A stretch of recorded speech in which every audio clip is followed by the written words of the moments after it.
ಅಧಿಕಾರವನ್ನು ನಡೆಸಿಕೊಳ್ತಾ ಇದ್ದಾರೆ. ಈ ಜಿಲ್ಲೆಗೆ ಇನ್ನೂ ಆಗಬೇಕಾದ ಕೆಲಸ ಬಹಳ. ನನಗೆ ಸಮಾಧಾನ ಇಲ್ಲ. ನಾನು ಎಷ್ಟು ವರ್ಷ ಬದುಕಿರ್ತೇನೋ ಅಷ್ಟೊಳಗೆ ನನ್ನ ಮನಸ್ಸಿನಲ್ಲಿ ಓಟ್ ಚೋರಿ ಹೇಳಿ ಹೇಳಿ ಹೇಳಿ ಬಿಹಾರದಲ್ಲಿ 6 ಸೀಟ್ ಬಂತು. ಆ ಓಟ್ ಚೋರಿ ಹೇಳಿ ಹೇಳಿ 6 ಸೀಟ್ ಬಂದ್ರೆ 6 ಇವತ್ತಾಗಲೇ ಅವರು NDA ಪಂಚಾಯತ್, ಗ್ರಾಮ ಪಂಚಾಯತ್ಗೆ, ನಗರಸಭೆಗೆ, ನಗರ ಪಾಲಿಕೆ 33% ರಿಸರ್ವೇಶನ್ ಕೊಟ್ಟಿದ್ದು ಇಡೀ ಹಿಂದೂಸ್ತಾನದಲ್ಲಿ ದೇವೇಗೌಡ. ಜಾತಿಯ ವಿಂಗಡಣೆ ಮಾಡಿಬಿಟ್ಟಿರ್ಬೇಕು. ಯಾವ ಜಾತಿಯವರಿಗೂ ಅನ್ಯಾಯ ಆಗಬಾರ್ದು. ಈ ಜಿಲ್ಲೆಯಲ್ಲಿ ಸುಮಾರು 8 ಜನ 6 ಜನ MLCಗಳು ಬೇಲೂರಲ್ಲಿ, ಸಕಲೇಶಪುರದಲ್ಲಿ, ಹೊಳೆನರಸೀಪುರದಲ್ಲಿ, ಹಾಸನದಲ್ಲಿ 6 ಜನ ರಾಜ್ಯಸಭಾ ಮೆಂಬರು ಸೇರಿ ಹಾಸನ ಜಿಲ್ಲೆಯಲ್ಲಿ JDSನ ಸಂಪೂರ್ಣವಾಗಿ ನಾಶ ಮಾಡ್ತಾರೆ ಅಂತ ಏನು ಬಂದ್ರು ಅವರಿಗೆ ಉತ್ತರ ಕೊಟ್ಟಿದ್ದೀರಿ. ಇವತ್ತು ನೀವು ಉತ್ತರ ಕೊಟ್ಟಿದ್ದೀರಿ. ನಾನು ಕೊನೆಯದಾಗಿ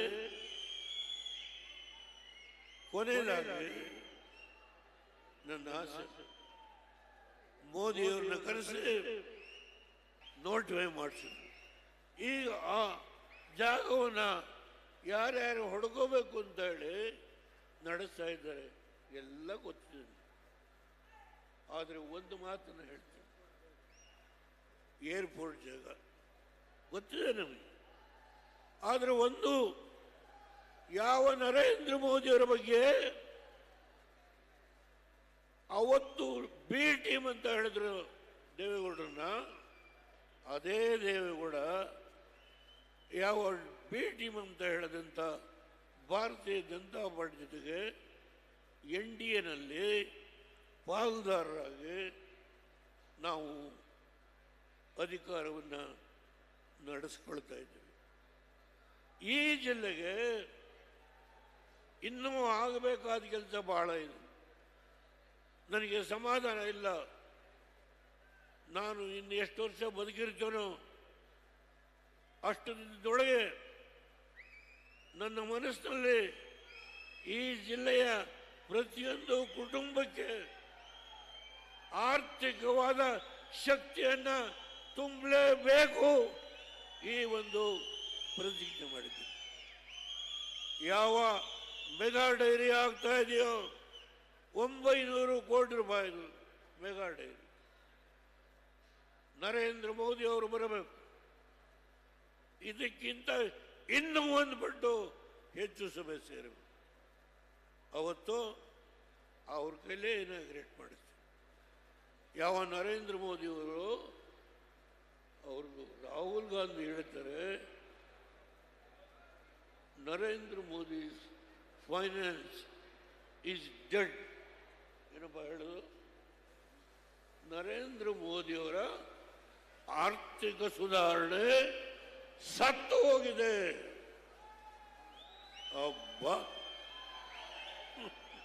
ಯಾರು? ರಾಹುಲ್ ಗಾಂಧಿ. ಒಂದು ಕಡೆ ಓಟ್ ಚೋರಿ ಹೇಳಿ ಹೇಳಿ ಹೇಳಿ ಬಿಹಾರದಲ್ಲಿ 6 ಸೀಟ್ ಬಂತು. ಆ ಓಟ್ ಚೋರಿ ಹೇಳಿ ಹೇಳಿ 6 ಸೀಟ್ ಬಂದ್ರೆ 6 ಸೀಟ್ ಇವತ್ತಾಗಲೇ ಅವ್ರು NDA ಹೊರಟೋರು. 3 ರಾಜ್ಯದಲ್ಲಿ ಕಾಂಗ್ರೆಸ್, 3 ರಾಜ್ಯ. ಇಲ್ಲಿ ಹೇಗೆ ನಡೀತಾ ಇದೆ? ಪ್ರೈಸ್ ರೇವಣ್ಣವರು ಅರೆಸ್ಟ್ ಮಾಡಿದವರಿಗೆ ಅವ್ರ ಕುಟುಂಬದವರು ಅರೆಸ್ಟ್ ಮಾಡೋದ್ರಿಗೆ ಪ್ರೈಸ್ ಪ್ರೈಸ್ ಹೇಳ ಎಲ್ಲೆಲ್ಲಿ ಯಾವ್ಯಾವ ಜಿಲ್ಲೆಯಲ್ಲಿ ಏನು ನಡೆದಿದೆ ಹೇಳ. ಈ ಬಾಯಿನ ಹೊಲಸು ಮಾಡ್ಕೊಳ್ಳೋದಿಲ್ಲ. ಇಡೀ ರಾಜ್ಯದಲ್ಲಿ ಏನೇನು ನಡೆದಿದೆ ನಾನು ಹೇಳಬಲ್ಲೆ. ನಾನು ಆದರೆ ಒಂದು, ನಾನು ನಿಮಗೆ ಏನು ಕೊಡುವ ಶಕ್ತಿ ಇಲ್ಲ. ಹೌದು, ಇಲ್ಲಿ ನಮ್ಮ ಹೆಣ್ಣು ಮಗಳು ಭಾಷಣ ಮಾಡೋದು, ಇವರಿಗೆ ರಿಸರ್ವೇಶನ್ ಕೊಟ್ಟರೆ ಯಾರು? ಕೂತಿದ್ದೀನಿ ಜಿಲ್ಲಾ ಪಂಚಾಯತಿಗೆ, ತಾಲೂಕ್ ಪಂಚಾಯತಿಗೆ, ಗ್ರಾಮ ಪಂಚಾಯತಿಗೆ, ನಗರಸಭೆಗೆ, ನಗರ ಪಾಲಿಕೆ 33% ರಿಸರ್ವೇಶನ್ ಕೊಟ್ಟಿದ್ದು ಇಡೀ ಹಿಂದೂಸ್ತಾನದಲ್ಲಿ ದೇವೇಗೌಡ. ಜಾತಿಯ ವಿಂಗಡಣೆ ಮಾಡಿಕೊಟ್ರಿ. ಯಾವ ಜಾತಿಯವರಿಗೂ ಅನ್ಯಾಯ ಆಗಬಾರ್ದು. ಈ ಜಿಲ್ಲೆಯಲ್ಲಿ ಸುಮಾರು 8 ಜನಕ್ಕೆ 6 ಜನ MLCಗಳು ಬೇಲೂರಲ್ಲಿ, ಸಕಲೇಶಪುರದಲ್ಲಿ, ಹೊಳೆನರಸೀಪುರದಲ್ಲಿ, ಹಾಸನದಲ್ಲಿ 6 ಜನ ರಾಜ್ಯಸಭಾ ಮೆಂಬರು ಸೇರಿ ಹಾಸನ ಜಿಲ್ಲೆಯಲ್ಲಿ ಕುರುಬರಿಗೆ ಕೊಟ್ಟೆ, ಲಿಂಗಾಯತರಿಗೆ ಕೊಟ್ಟೆ, ಯಾವುದೇ ಸಮಾಜ ಬಿಟ್ಟೆ ಅಂತ ಇಲ್ಲ. ಮುಸಲ್ಮಾನ್ ಬಂಧುಗೆ ನಮ್ಮ ಹಾಸನದ ಡೆವಲಪ್ಮೆಂಟ್ ಅಧ್ಯಕ್ಷ ಮಾಡಿದ್ವಿ. ಇಲ್ಲ ಅಕ್ಬರ್ ಬಂದಿರ್ಬೇಕು.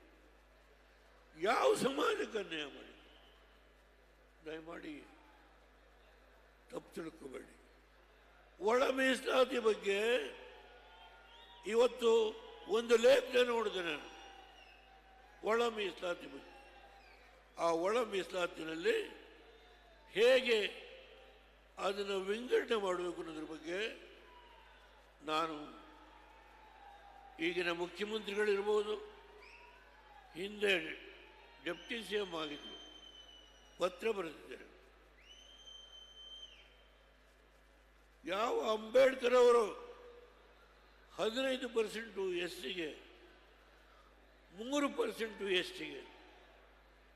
ನಾನು ಲೋಕೋಪಯೋಗಿ ಮಂತ್ರಿ ಆದಾಗ 15ರಿಂದ 18% SCಗೆ, SCಗೆ 3ರಿಂದ 5%, 23% ರಿಸರ್ವೇಶನ್ ಕೊಡಬೇಕು ಅಂತ ಹೇಳಿ ತೀರ್ಮಾನ ಮಾಡಿದ್ದು ಹರಿಜನ ಗಿರಿಜನರಿಗೆ ದೇವೇಗೌಡ. ನಾಯಿಕ ಸಮಾಜದವ್ರಿಗೆ ರಿಸರ್ವೇಶನ್ ತಂದಿದ್ದು ದೇವೇಗೌಡ. ನಾನು ತುಂಬ ಮಾತನಾಡ್ಬೋದು, ದಯಮಾಡಿ ಇನ್ನಿಂದ ಭಾವನೆ ಮಾಡಿಬಿಡಿ.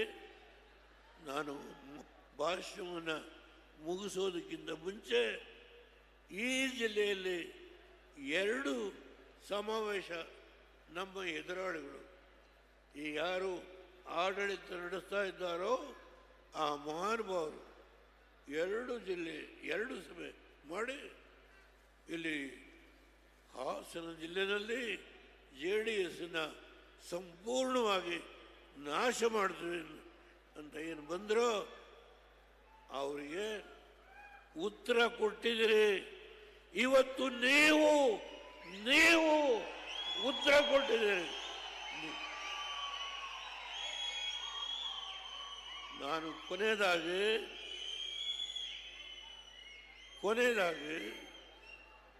ನನ್ನ ಆಸೆ, ಮೋದಿಯವ್ರನ್ನ ಕರೆಸಿ 18 MPಗಳು ಭಾರತೀಯ ಜನತಾ ಪಾರ್ಟಿ JD 18 MPಗಳನ್ನು ಈ ವೇದಿಕೆ ಮೇಲೆ ಕೂರಿಸಿ, ಯಾವ IIT ನನ್ನ ಕುಮಾರಣ್ಣವ್ರ ಕಾಲದಲ್ಲಿ ಅವರ ಆಸೆಯಿಂದ ಮಾಡಿದ್ರು 2006 ಅಥವಾ 2007, ಅದನ್ನು ಕಾರ್ಯಗತ ಮಾಡುವ ಒಂದು ಸಂಕಲ್ಪ ಮಾಡಿದ್ದಾನೆ.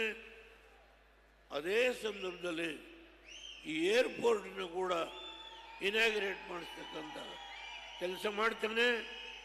ಜೊತೆಗೆ ಕುಮಾರಣ್ಣವರು ಹಲವಾರು ಯೋಜನೆಗಳನ್ನು ಇಟ್ಕೊಂಡಿದ್ದಾರೆ. ಇಂಡಸ್ಟ್ರಿಯಲ್ ಕ್ಲಸ್ಟರ್ಸ್ ಅಂತ ಹೇಳಿ, ಭದ್ರಾವತಿ ಐರನ್ ಸ್ಟೀಲ್ ವರ್ಕ್ಸ್, ಹೀಗೆ ನಾನಾ ಯೋಜನೆಗಳನ್ನು ಇಟ್ಕೊಂಡಿದ್ದಾರೆ. HMT ಫ್ಯಾಕ್ಟ್ರಿ ಅವ್ರಿಗೆ ಮಾತನಾಡ್ತಾರೆ.